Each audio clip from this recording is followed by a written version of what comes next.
Hey, Latif Nasser here. So one of the things I've always loved about being at Radiolab is that we take a kind of obsessive pleasure in trying to get you closer than you've ever been to things that are an asteroid. Unimaginably big. Put it at 120 feet across, 220 million pounds. Oh my gosh. Or microscopically small. To the tiny bits of the nucleus of the atom. Or far away. There's a place at the edge of our solar system. Right at the edge. The edge of the edge. Or right there in front of us, but hidden from view. A sort of organ inside the human body that scientists had completely missed. And we go to absurd lengths. To make things so fantastically distant from our everyday lives feel real. Oh, I saw one! We built a cloud chamber in our studio, made a 500-person choir sing the spectrum of color a mantis shrimp sees. One of the very first Radiolabs I ever heard made me actually feel like I'd touched a star. Oh my God, they're so bright. That's really cool. Sometimes getting close is about getting... In the mind of the beginner, there are many possibilities. In the mind of the expert, there are few. Emotionally close. I got choked up. Why does that choke you up? Because it's so profound. We always try to get the person at the heart of the story to be the one to tell it. And what if she died? What would happen? Would we have a funeral? In their own voice. Did she know I was there? And if she didn't know I was there, did she wonder where I had gone? And did she feel alone? And is she scared? We hope those efforts have given you something. A laugh on a hard day, a factoid to drop at a party, a moment that made you feel less alone, even just something to wonder about when you're lying in bed in the middle of the night. And now, here's where I ask you, any of you who are willing and able, to give us something back. We need your support to keep building cloud chambers and visiting quasi-moons and creating elaborate soundscapes so we can feel and see and taste and touch the abstract. The best way to do that is to join the lab, Radiolab's membership program. Listener support is a crucial part of how we get to make the show.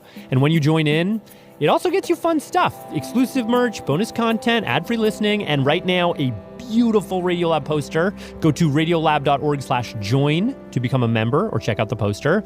Also, even if you don't give, next week in this feed will be a short little holiday gift for you where, I can't even believe I got to do this interview. We will hear from a person in charge of a space mission that if you asked me last week, I would have said was impossible. You couldn't even write this into a movie. No one would believe you, but it actually is happening, and you're going to hear about it here next week. As for right now, while we're making that little extra bit of radio for you, I want to offer you this story we did back in 2012, which takes you to a place that fewer than 300 people have ever been, with a view of the universe that is, to say the least, striking. Here is Dark Side of the Earth. Yeah, wait, you're listening? Okay. All right. Okay. All right. You're Listening to Radiolab. Radiolab. From WNYC. See? Yeah. Rewind. Hey, I'm Jad Abumrad. I'm Robert Krulwich. This is Radiolab, the podcast. And we've just finished our In the Dark tour, which is the thing we've been, yammering on about for the last year. Yeah. And we wanted to play for you in this podcast one of our favorite stories from that show. Now, this was designed for the eye as well as the ear, this particular performance, so you will not see the Palabolas Dance Theater, which means you will not see, oh my. Pretty amazing stuff happening on that stage. Yeah. Strangely beautiful shadow plays on huge white canvas on a gigantic stage. You could go to the website and you can see pictures at radiolab.org. Yeah, these guys are really They're good magicians. at what they do. Yeah. They really are. We should also note that this story was scored live by the amazing Tao Win with Jason Slota on the drums, Jamie Ryota on the bass, and it was recorded masterfully at UCLA's Royce Hall by Reverend John Delore. So here it is. So for our final segment, we were thinking through this show, we thought, who would have a really interesting perspective on darkness? Maybe somebody who works in a rich, dark environment. Astronauts, for example. Yeah. So we called up NASA. We talked to an astronaut. We connected our little studio in New York to their studio in DC to talk to an astronaut, but he was a little late. And here's the funny thing. When you are on hold with NASA, this is literally what you hear. This has a blast-off feel to it. Yeah, it does.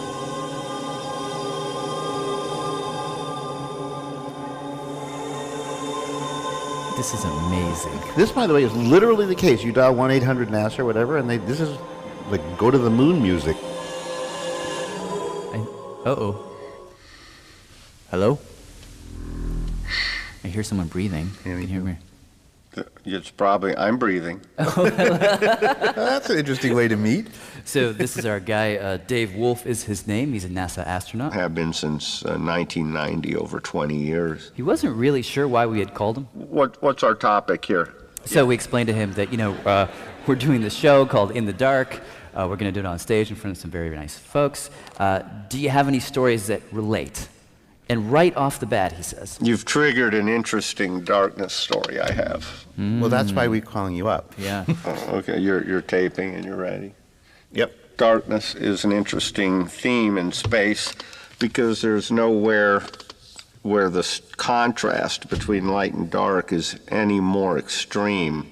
Dave has done dozens of spacewalks, and he says there have been times when he's just sort of out there floating in space next to the craft, and maybe the ship tilts a little bit, and the wing blocks light that's coming from the sun or the moon, and it creates a shadow. And he says the darkness of that shadow is blacker than any black you thought it could be out there in space. The shadow has no light in it. There's not reflected light from dust in the air, the earth around you, or clouds. It's just pure, absolute dark. And you can reach into a shadow so deep, so black, that your arm can appear to disappear. Wow. Right in front of your face. Your head is in the bright light, and your arm is in this depth of darkness. And it's just gone? Like it's been cut off? Yeah. Wow. But I do want to tell you an experience I had in my first spacewalk. Late 97, I had this experience. Okay. It was from a Russian spacecraft. You might remember the Mir spacecraft. So Dave was up there. He was with two Russian cosmonauts. And he and Anatoly Solovyev, they were suited up and getting ready to make their first walk into space, or his first walk. And we did all the preparations to get the suits ready, and we're in the airlock. And the door opened, and they floated out. We clipped our tethers on outside. And he and Anatoly gently float to the work site. And it was dark out. And dark up in space means you're on the night side of the Earth, in the shadow of the Earth. And there were no external lights on this spacecraft. This was really, really dark. And we were over the ocean. And at night, that basically means you don't see the Earth. You don't see it at all? Not at all. When it's a moonless night, you don't see the Earth. In fact, all it might look like to you is the absence of stars. Now I want you to imagine this with me. He's up there in this darkness, and the Earth, with all of us on it, is somewhere far, far below him, but he can't see it. And all the while, and this is really important for what happens next, he is shooting through space. He's rocketing across the dark shadow of the Earth at 5 miles a second. That is 16 times the speed that we're all moving right now, because we are on the Earth. But he says at that moment he didn't feel any of that. It just felt like he was suspended in this cocoon of black. Floating gently. And he thought, all right. No problem. This is kind of peaceful. Because it was just me and the spacecraft and blackness. And suddenly,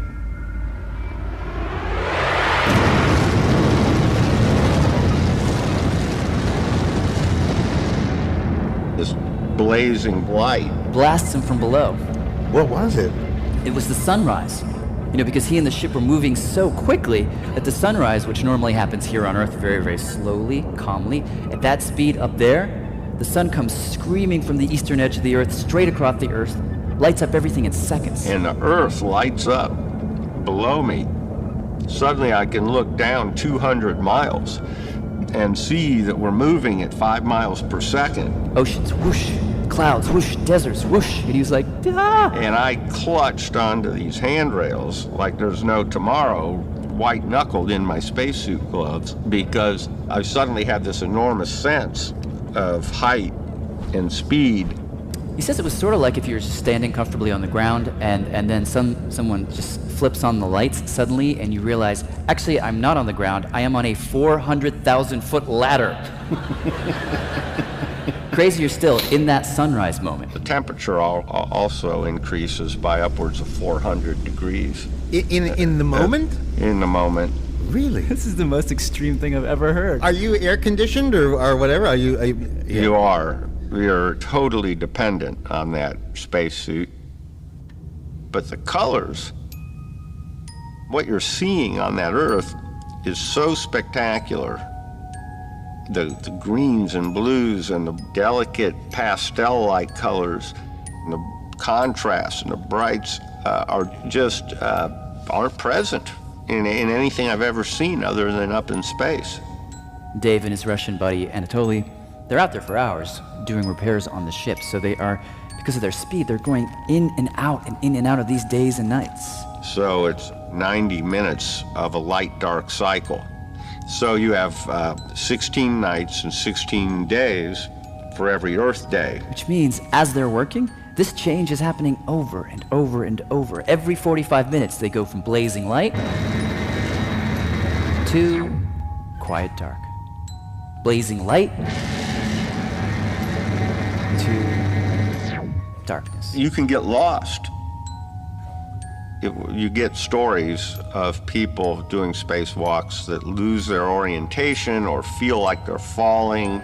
And so he says the only thing to do in that circumstance is just to focus on your job. Look straight ahead, only at the screw, only at the screw. Don't look down is kind of, it's real in this business.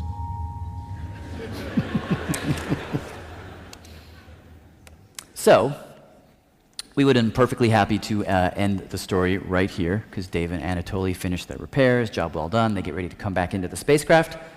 But we cannot not tell you what happens next. Yeah, because this flirts with a very different kind of darkness. Yeah. And that darkness we will get to right after this break. Hey, Latif, Radiolab, picking back up with our story of astronauts Dave Wolf and Anatoly Solovyev.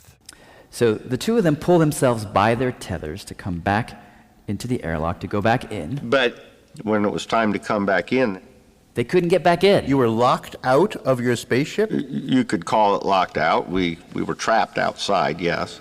Essentially, their airlock was busted. They couldn't repressurize it. And if you can't get it at the right pressure, you can't re-enter. No. And we worked on it for 4 or 5 hours and ran out our resources. And Wait a second. Ran out of oxygen or what? We got plenty of oxygen, it turns out. What you run out of first is your carbon dioxide scrubbing unit that takes the CO2 out of your suit.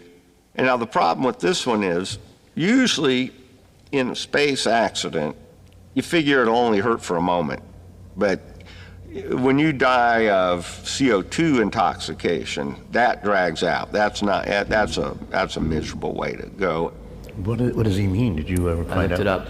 Oh. What happens is first you get a headache, and then your muscles start to twitch.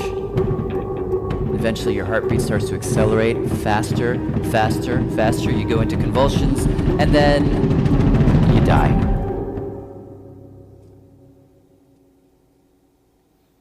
Luckily, the life support system has an extra cartridge. That gave us an extra 6 or so hours. We used all that, and trying to fix the hatch, and we couldn't get it to hold air. And we were done. Did you know you were done? I mean, were you? Yeah, pretty much. And you mean done like in over? Yeah, no more ideas. done like in Dead. So, they decide, okay, we gotta do something. Last ditch maneuver. If we can't get our usual airlock to work, maybe we can make a new one. Because see, on the Mir space station, it's this big cylinder with these rectangular modules that jut out, and one of those modules is the airlock. But there are these adjacent ones, which are normally just living quarters. They thought, well, if we can't get our usual airlock to pressurize at the right, pressure, maybe we can go to the next one over and try and pressurize it. Essentially treating that next module in as a airlock, and we opened the hatch into that next module. And in order, though, to go into it, we had to disconnect our umbilicals, because you can't close a hatch over your umbilical, right? And the umbilical was providing our cooling to our suits. So as soon as we disconnected, well, that gives you maybe 5-8 minutes at max. Before you what? I don't even want to talk about it. It's so bad. Did you look that up? Yeah, I looked this one up too. Essentially what happens is you boil inside your spacesuit. In a very ugly way. So, Dave and Anatoly think, okay, we've got to get through this tiny hatch into this room, and they've got to do it fast. But they also know, if you struggle hard and go too fast, you won't get much time at all in that suit before that heat builds up on you. So he thinks, okay, hurry, but slowly. What I did not anticipate was as soon as we disconnected our umbilicals that the visor would fog up. And you'd now be having to feel your way through. So you're blind? Yeah. You could spit and kind of get a little area through the fog.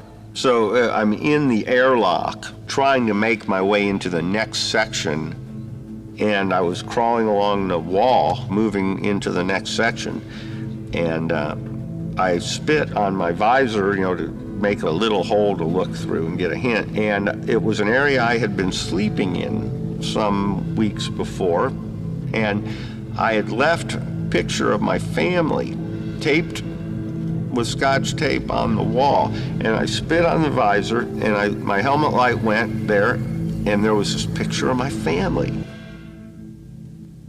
right here in this moment as I was scooting across the wall in what was likely my last minutes.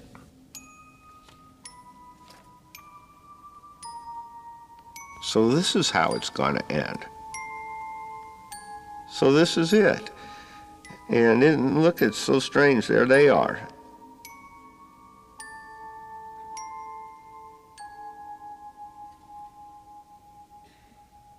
And I look back at that, and I shudder. Now, of course, Dave and his partner made it back into the space station. Barely.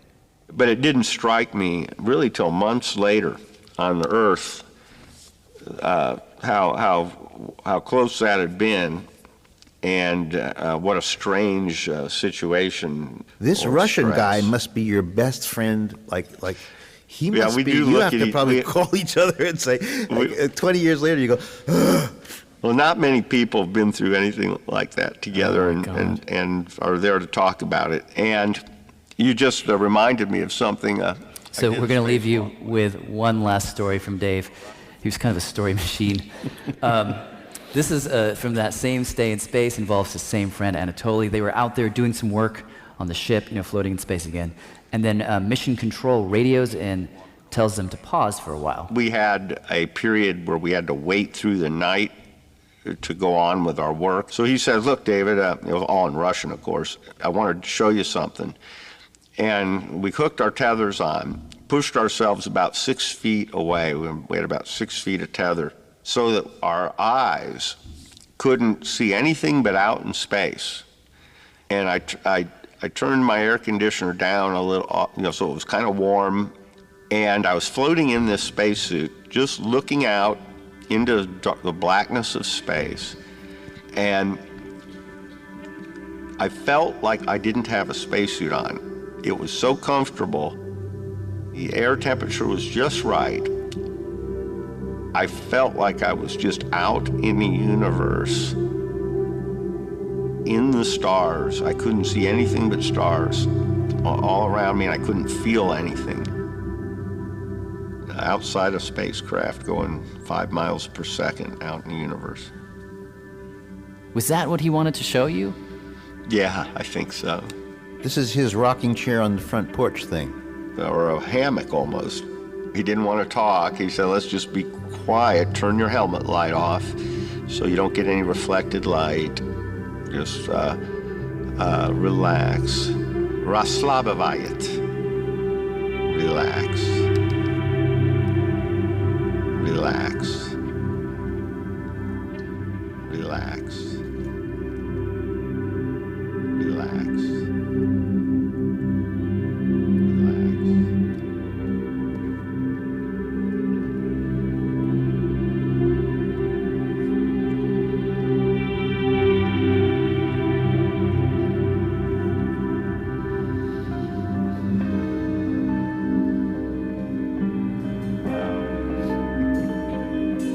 Now, had you been there in the theater, this is the moment where we gave everybody a little pinpoint of light, a little hand-carried star that they could put over their heads and wave together. Like 2,000 tiny little lights from the seats. It's like a canopy of stars. We saw this happen again and again, like 18 times I think we performed this, and every time it was just like breathtaking. Yeah.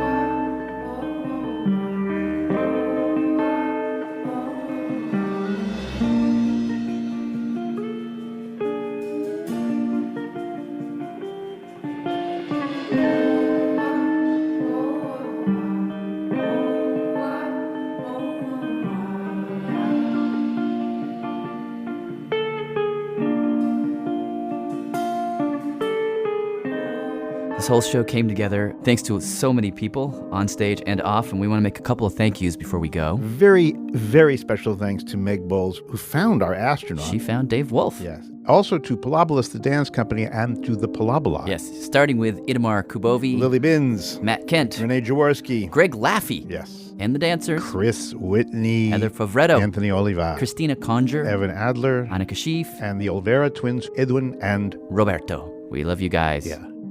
Dimitri Martin, thank you so much for coming and, creating this show with us. Tao Win and Jason Slota, thank you so much to them. And Mike Faba, Jake Fine, Serena Wong, John Delore, Melissa Lacasse, Dave Foley, Nick Nuciforo, Caitlin Fitzwater, Rebecca Lair, and Rosalind Lutine. Lutz. Most of all, most of all, to Alan Horn, who loved doing this and made it so fun to do. Hey, I'm Lemon, and I'm from Richmond, Indiana, and here are the staff credits. Radiolab was created by Jad Abumrad and is edited by Soren Wheeler. Lulu Miller and Latif Nasser are our co-hosts. Dylan Keefe is our director of sound design. Our staff includes Simon Adler, Jeremy Bloom, Becca Bressler, W. Harry Fortuna, David Gable, Maria Paz Gutierrez, Sindhu Nyanan Sambandan, Matt Keelty, Rebecca Lax, Annie McEwen, Alex Neeson, Sarah Kari, Sarah Sandback, Anissa Vitsa, Ariane Wack, Pat Walters, and Molly Webster. Our fact checkers are Diane Kelly, Emily Krieger, and Natalie Middleton. Hi, my name is Teresa. I'm calling from Colchester in Essex, UK. Leadership support for Radiolab science programming is provided by the Gordon and Betsy Moore Foundation, Science Sandbox, a Simons Foundation initiative, and the John Templeton Foundation. Foundational support for Radiolab was provided by the Alfred P. Sloan Foundation.